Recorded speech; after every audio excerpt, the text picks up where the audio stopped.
দাঁড়িয়ে পেশাব করলে কি গুনাহ হবে? গোসলের পানির ছিটা কারো গায়ে পড়লে কি নাপাক হয়ে যাবে? পুরাতন বা ছিঁড়ে যাওয়া কোরআন কি করব? শ্বশুরকে কি আব্বা বলা যাবে? আর তার সাথে কতটুকু পর্দা করতে হবে? সুদভিত্তিক ব্যাংকে চাকরি করে নামাজ পড়লে কি নামাজও কবুল হবে না? কারো গায়ের উপর দিয়ে হেঁটে গেলে গুনাহ হবে কিনা? মুসলিম ছেলে মেয়েদের লক্ষ্মী ছেলে বা লক্ষ্মী মেয়ে বলা যাবে কিনা? 3 দিন গোসল না করলে কি গোসল ফরজ হয়? কারো যদি আলাদা দাঁত লাগানো থাকে মৃত্যুর পর তা খুলে ফেলতে হবে কি না? কত বছর বয়সে নামাজ রোজা আবশ্যক হয়? বেকারত্ব থেকে মুক্তির কোনো আমল আছে কি না? নামাজরত অবস্থায় মেয়েদের চুল খোলা থাকবে নাকি বাঁধা থাকবে? তাহলে আর বিলম্ব না করে শুরু করি। আপনাদের ইতোমধ্যে যে সমস্ত প্রশ্নগুলো আমাদের কাছে এসে পৌঁছে গেছে সেগুলোর উত্তর দেওয়ার পালা। গোসলের পানির ছিটা কারো গায়ে পড়লে কি নাপাক হয়ে যাবে? উত্তর হলো, গোসলের পানির ছিটা, সাধারণ পানির ছিটা যদি কারোর গায়ে গিয়ে পড়ে তাহলে সেটি নাপাক হবে না, তার শরীর নাপাক হবে না, কাপড়ের উপর লাগলে সে কাপড় নাপাক হবে না। তবে শরীরে যদি কোথাও দৃশ্যমান নাপাক থাকে শরীরের উপরে, সেই জায়গাতে পানি পড়ে এবং সেই পানিটা গিয়ে নির্দিষ্টভাবে কারোর গায়ে লাগে, তাহলে সেই অংশ, যে অংশে লাগবে শুধুমাত্র সেই অংশটা নাপাক হবে, সেটিকে ধুয়ে ফেললেই পাক হয়ে যাবে। আর যদি এরকম দৃশ্যমান কোনো নাপাক না থাকে, জাস্ট তার গোসল ফরজ হয়েছে হয়তো, কিন্তু শরীরের উপরে কোনো দৃশ্যমান নাপাক নাই, তাহলে শরীরের উপরে যে পানি ব্যবহার করা হবে সেটা ছিটা গিয়ে অন্য কারো কাপড় পড়লে সেটি নাপাক হবে না। কারণ নাপাক দূর করার জন্য আমরা উজু করি, গোসল করে থাকি, এই ব্যবহৃত পানি নাপাক হয়ে যায় না যদি সেখানে দৃশ্যমান নাপাক না থাকে। এরপরে যে প্রশ্ন দেখতে পাচ্ছি তা হলো নাসিরুদ্দিন বাতুল, আপনি জানতে চেয়েছেন পুরাতন বা ছিঁড়ে যাওয়া কোরআন কি করব?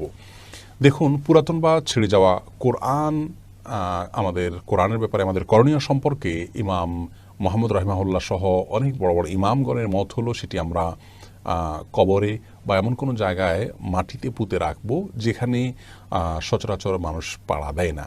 আস্তে আস্তে সেটা মাটিতে থাকতে থাকতে মাটির সাথে মিশে যাবে। কোরআন যদি ছিঁড়ে যায় বা ব্যবহার অনুপযোগী হয় তাহলে সেক্ষেত্রে আমরা এই কাজটা করতে পারি।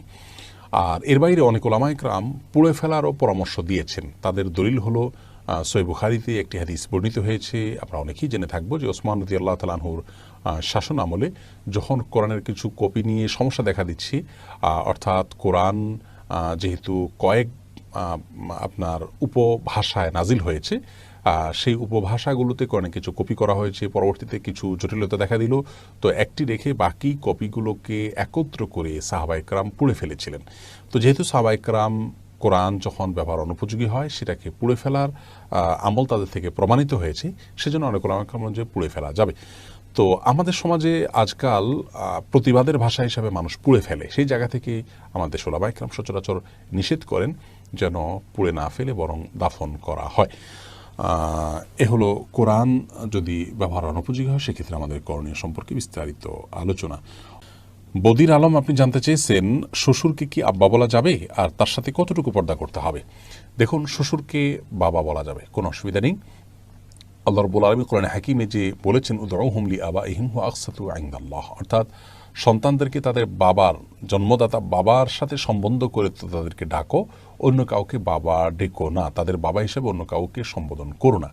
এখানে যে আল্লাহ রাব্বুল আলামিন নিষেধ করেছেন অন্য কাউকে বাবা বলতে, তার অর্থ হলো অন্য কাউকে বাবার জায়গায় যদি কেউ বসান এবং ধরুন সার্টিফিকেটে, পাসপোর্টে, এনআইডিতে এবং বিভিন্ন ডকুমেন্টসে এবং মানুষের সামনে যদি এমনভাবে অন্য কারোর নাম বাবা হিসাবে তিনি পেশ করেন যে তাকেই বরং সমাজের মানুষ তার জন্মদাতা মনে করেন, সেটি নিষেধ।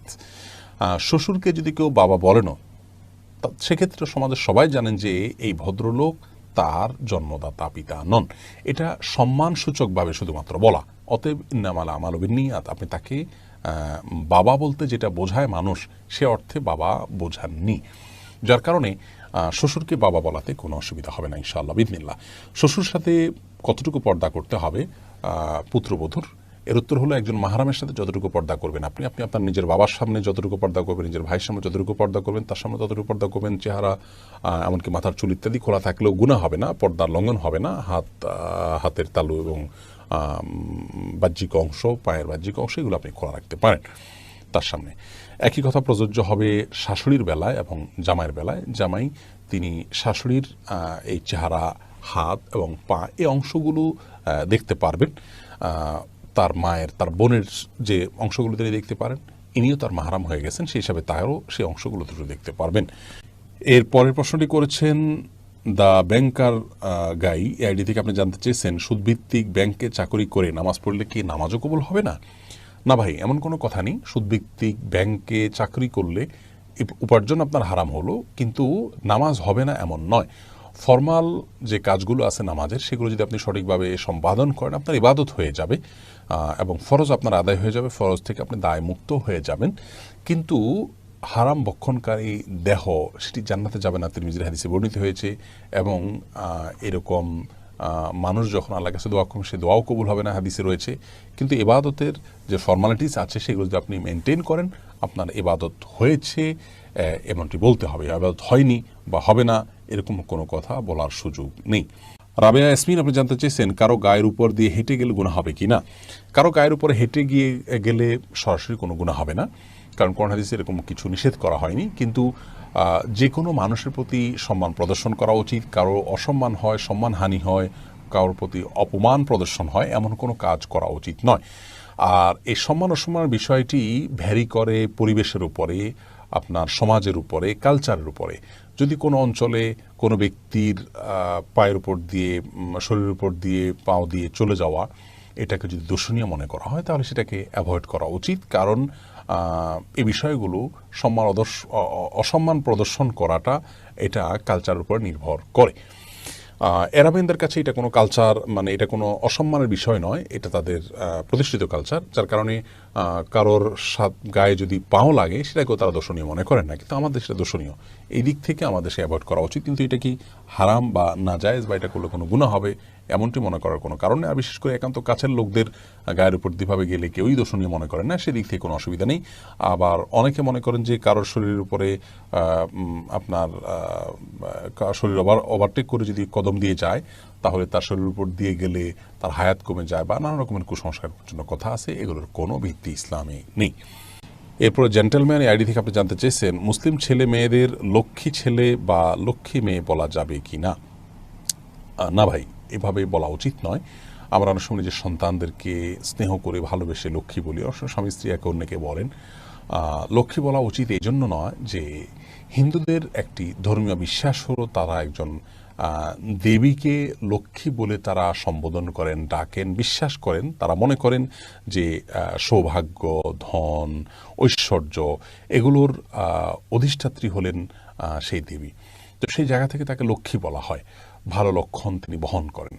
তো নিজের সন্তানকে বা প্রিয় কোনো মানুষকে যদি আপনি লক্ষ্মী বলেন, কেমন যেন আপনি সেই বিশ্বাসকে স্মরণ করে তাকেও ভালো লক্ষণ বহনকারী ওই দেবীর মতো, যদি আপনি এরকম মনে করে করছেন না, কিন্তু তার সাথে সাদৃশ্য হচ্ছে, সে বিশ্বাসের সাথে কিছু দিক থেকে বাহ্যিকভাবে হলেও মিলে যাচ্ছে।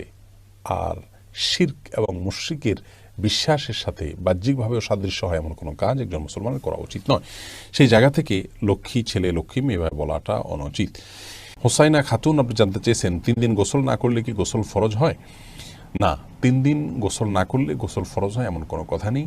অনেকে মনে করেন যে 3 দিন বা এতদিন গোসল না করলে তখন গোসল করতে হয় ফরজ হিসেবে। গোসল ফরজ হয় শুধুমাত্র মেয়েরা মাসিক থেকে পবিত্র হলে এবং সন্তান প্রসব পরবর্তী যে ব্লিডিং আছে সেটি থেকে পবিত্র হলে এবং নারী পুরুষ উভয়ের বীর্যপাত হলে সহবাসের পর, এই জায়গাগুলোতে গোসল করা ফরজ বা আবশ্যক। এছাড়া এতদিন গোসল না করলে গোসল আবশ্যক হবে এমন কোনো কথা নেই। কেউ গোসল করা ছাড়া 5 দিন, 7 দিন, 10 দিনও যদি থাকেন তারপরেও গোসল ফরজ হয় না। তবে হ্যাঁ, এরকম দীর্ঘ সময় গোসল না করে থাকা এটা অনুচিত, কারণ পরিচ্ছন্নতা এটা ঈমানের অংশ, এটা নেকামলের অংশ। সেই জায়গা থেকে যত অল্প সময়ের মধ্যে সম্ভব, বিশেষ করে গায়ে যখন দুর্গন্ধ হয়, ঘামের গন্ধ হয়, তখন ঘামের গন্ধ এবং শরীরের ময়লা ইত্যাদি এগুলো দূর করবার জন্য গোসল করা উচিত। বিশেষ করে আজকাল আমরা মানুষের মাঝে যেতে হয়, মসজিদে যেতে হয়, তো শরীরে দুর্গন্ধ নিয়ে গেলে অন্যের কষ্টের কারণ হবে, সে কারণে গোসল করা উচিত। সেটা একদিনে হোক, 2 দিনে হোক বা যতটুকু সময় সম্ভব, কিন্তু এত সময়ের মধ্যে না করলে গোসল করা ফরজ হয়ে যায় এমন কোনো কথা নেই। সাইদা জাহান জানতে চেয়েছেন কারো যদি আলাদা দাঁত লাগানো থাকে মৃত্যুর পর তা খুলে ফেলতে হবে কি না। কারো যদি আলাদা দাঁত লাগানো থাকে তাহলে মৃত্যুর পর সেই আলগা দাঁত বা পৃথক দাঁত সেটি খুলে ফেলা ভালো, বিশেষ করে সেটা যদি মূল্যবান কোনো ধাতব বস্তুর হয়। কিন্তু এটি আবশ্যক বা ফরজ ওয়াজিব কোনো বিষয় নয়। বিশেষ করে সাধারণ কোনো নর্মাল যদি কোনো হয় তাহলে সেক্ষেত্রে সেটি খুলে রাখা আবশ্যক নয়।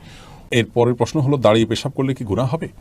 দাঁড়িয়ে পেশাব করলে সেটা অনুচিত এবং অনুত্তম হবে। কারণ হলো দাঁড়িয়ে পেশাব করলে তার ছিটা আমাদের গায়ে এসে লাগে, অথচ পেশাবের ছিটা থেকে বাঁচার জন্য নবী করিম সাল্লাল্লাহু আলাইহি ওয়াসাল্লাম তাকিদ দিয়েছেন। কবর আযাবের অন্যতম একটা বড় কারণ হলো পেশাব থেকে ভালো করে পরিচ্ছন্ন না হওয়া। এই জায়গা থেকে দাঁড়িয়ে সচরাচর পেশাব করা উচিত নয়। রাসূল আকরাম সাল্লাল্লাহু আলাইহি সাল্লাম সম্পর্কে আমাদের আয়েশা রাদিয়াল্লাহু আনহা বলেছেন, এবং তিরমিজিতে হাদিসটি বর্ণিত হয়েছে, তার ভাষ্য হলো এরকম যে তিনি বলেছেন নবী আলাইহিস সালাম দাঁড়িয়ে পেশাব করতেন। এই কথা কেউ বললে তোমরা বিশ্বাস করবে না। সেই জায়গা থেকে দাঁড়িয়ে পেশাব করাটাকে অ্যাভয়েড করা উচিত এবং উত্তম। তবে সৌদি আরবের উলামা ইকরাম বিন বাজ, ইবনে উসাইমিন রাহিমাহুল্লাহ সহ অনেক উলামা ইকরাম বলে থাকেন যে কেউ চাইলে দাঁড়িয়ে পেশাব করতে পারেন, বিশেষ করে পেশাবের ছিটা ইত্যাদি আসবে, নাপাক হয়ে যাবে, তার কাপড় শরীর লেগে যাবে, এরকম আশঙ্কা যদি না থাকে তাহলে সে অবস্থায় দাঁড়িয়ে পেশাব করাতে অসুবিধা নাই তারা মনে করেন। তার কারণ হলো বুখারীর একটি হাদিস রয়েছে, যে হাদিসে নবী করিম সাল্লাল্লাহু আলাইহি সাল্লাম কোন একটা ময়লাযুক্ত এলাকাতে যেখানে বসার পরিবেশ ছিল না সেখানে দাঁড়িয়ে তিনি পেশাব করেছেন। এই হাদিসটাকে তারা ব্যাপক অর্থে নিয়ে থাকেন, কিন্তু প্রথম মতটি অধিকতর বিশুদ্ধ এবং দলিল থেকে আপনার দলিল সমৃদ্ধ বলে আমাদের কাছে মনে হয়। অতএব সচরাচর এবং সাধারণ অবস্থাতে দাঁড়িয়ে পেশাব না করে বসে পড়াই উচিত। রাসূল আকরাম সাল্লাল্লাহু আলাইহি ওয়াসাল্লাম স্বাভাবিক অবস্থায় সেটিই করতেন। হ্যাঁ, বিশেষ কোনো কারণে কোনো জায়গায় বসা পরিবেশ নাই এরকম হলে সেখানে দাঁড়িয়ে পেশাব করা যেতে পারে।